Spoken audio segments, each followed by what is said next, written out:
Our next guest is one of our favorites. He is truly a Broadway legend and a force across the stage and screen. Yeah, he's an Emmy, Tony, and SAG Award nominee whose unforgettable voice and presence have lit up productions like Phantom of the Opera, The Gershwins, Porgy and Bess, and Les Miserables. Now, you've also seen him on the screen in Pose, Defy Bloods, and Scandal, and now he has taken on a powerful and emotionally charged role in Ceremonies in Dark Old Men.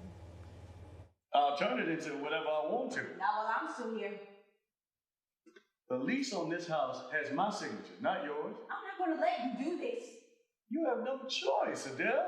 You ain't got nothing to do. You ain't got nothing to say. You put him up to this. No, he didn't put me up to nothing. Nothing I didn't want to do.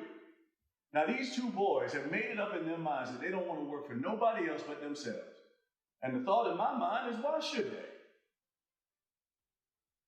All right, please welcome the one and only Norm Lewis back to the Pick Some More News. Great to see you, Norm. The crowd goes wild. Yes. And we'll talk to you about that show in just a second. I just want to just reflect for a moment on a picture I showed you. 2015, Madison Square Garden. You are the opening act for Pope Francis. Well, I'm reflecting on that time right now, and it's so sad to hear about his passing, but what a powerful man he's been these past few years. Yeah, we were the opening act. It was Gloria Estefan. It was Jennifer Hudson, Kelly O'Hara, Harry Connick Jr., and we were just so honored to be there, and I got a chance to sing one of my favorite songs, Ave Maria. What was that like? It was awesome. I mean, here I am at Madison Square Gardens, 20,000 people or so, and to celebrate this man coming to the United States. Yeah, unbelievable. I was there, I remember.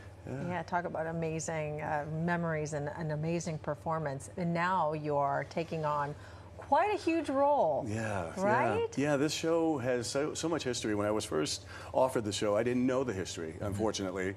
And that just goes to show you that we need to have a little bit more diversity in our education and all that stuff, especially theater education. But Ceremonies in Dark Old Men, it was nominated for a Pulitzer. It's been 40 years since it's been in New York, and so it's a very powerful piece and a very important piece that we need to have right now. For those who aren't familiar with it, can you give us the storyline here? Because there are folks like Denzel Washington. Denzel Washington was yes, Glenn Turnman. I'm trying to think. Keith David. Keith David has been. I mean, there's been a variety of amazing people in it. It's a story that's through African American eyes. We're in this barbershop. This man used to be a dancer in vaudeville, and now he's because of his. Being an athlete, you lose your knees and your legs, so he's trying a different career. But it's just the struggle of him trying to prove himself, find himself, and then that's reflected in his three children. And his wife has just passed away. His daughter now is the matriarch of the family. She's working while we're not, and trying to still find ourselves. And so it's I think everyone can relate to it. Yeah, and it's the first time it's been a revival in New York City in 40 years. Yes. So why do you feel right now is the time for it? I feel like, given the climate of where we are right now and the divisiveness of where our country is and understanding other cultures, and I think it's important to have this kind of work being shown, Asian work, Hispanic work, but definitely something this historic, being with the Negro Ensemble and the history with that. They are part of the producing team here, the Peccadillo organization, and we're at the theater at St. Clements, which is on 46th Street, right in the heart of the theater district.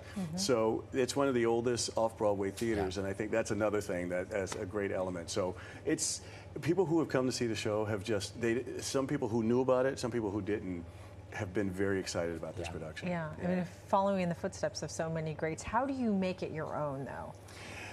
You just dive into the text, and I can only give what Norm can give, and so sometimes I steal from other people, but even through that, I can only give what I can give. And when I was asked to be a part of this, they said they wanted me to bring an element of Norm Lewis through this. So I said, okay, all right, and I have to trust that. Yeah, and the rest of our cast, I have to shout out them because I knew I was going to forget names. James Foster Jr., Jeremiah Parker, Calvin M. Thompson, Bryce Michael Wood, Felicia Boswell, and Morgan Green. Nice. I mean, these amazingly talented actors we're such a great ensemble, and it's a team. And we trust each other. Sometimes it was like, okay, are we going left or are we going right today? So and that speaks volumes of what kind of person you are that you mentioned them today. I love them so much. This has been such a wonderful journey. It's been a challenging journey, but it's been a wonderful journey. For you, you've done so much, right? From TV to singing to singing for the Pope and all of the things that fall in the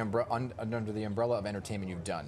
What do you prefer the most? This is a play, but you have such a voice too. So what do you like the best? You know, it's hard to choose that. I was flexing different muscles. Yeah, I was thrust into this industry because I could sing. Yeah. And I've been very blessed to have done all the things that I can do in the musical theater world, and I hope to continue. You know, yes, of course. If any producers are out there, I'm ready. But I'm actually sometimes it's hard for a musical theater performer to get into what they call straight plays. And so this is only my third play. I've been here 36 years.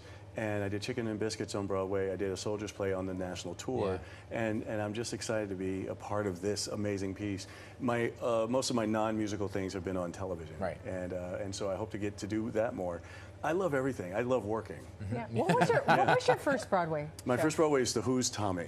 Oh my gosh, yes. Wow. Yeah, they had a revival, and we went to the revival, and it was like, oh God, that was 31 years ago. Did you see it most recently? So you were an infant. Yeah, I was a total infant. Right. But, yeah. Kindergarten. Yeah.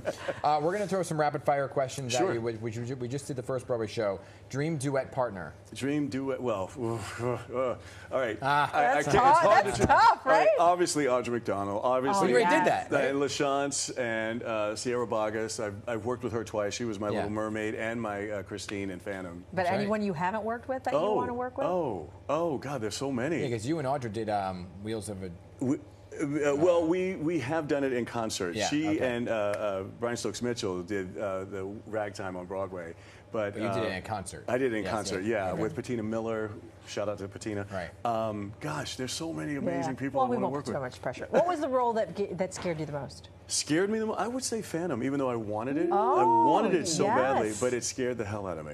And just because they've always hired tenors for that role, and me being a baritone, I was like, oh, can I do 8 shows? And I made it through. Look at you. Musical you've never done but have to before you say, I'm no longer going to be working. That's never. I've aged out of a lot of them. I've been lucky enough to do the dream roles, but I would say I wanted to do Carousel. I'm a little too old in the tooth right now, but no, I'm just looking forward to new works right now. I will say. And can we give new original work like a moment to succeed before people are like, come on. There's one, La Cage aux Folles, actually, funny enough. I'd like to do that show. Oh, very nice. And actually, I thought about Henry Higgins and My Fair Lady. Yeah. I'd like to give that a go. Not? Okay. Norm, always great to have you here. Hey, listen, I love coming here, and maybe one day I can host. Oh my gosh! Yes. Hi. Come on. Did you I hear? I could do a teaser. I'm good at this. Go ahead. No. Oh, really? Oh, well. Read this. Ceremonies and Dark Old Men is now playing in a strictly limited engagement through May 18th at Manhattan Theaters at St. Clements on 46th Street. There you go. All right. Yeah. The job is yours. Come fill in. was always looking for a host in the 10 o'clock hour. Yes. Listen, that was my audition. All right, So, Okay. There she is. Look, There here she comes. is, even with the Rollers rollers. and all. With the rollers in her hair. Welcome to New York Yeah. Living. We'll have you any day you want. I'll even be your glam squad. yeah, there you go. I need it. I need it. No, this is awesome. Those Norm, great rollers to are have you 25 years old, those rollers. All right, good to Thanks, see you. Norm. Good to see you.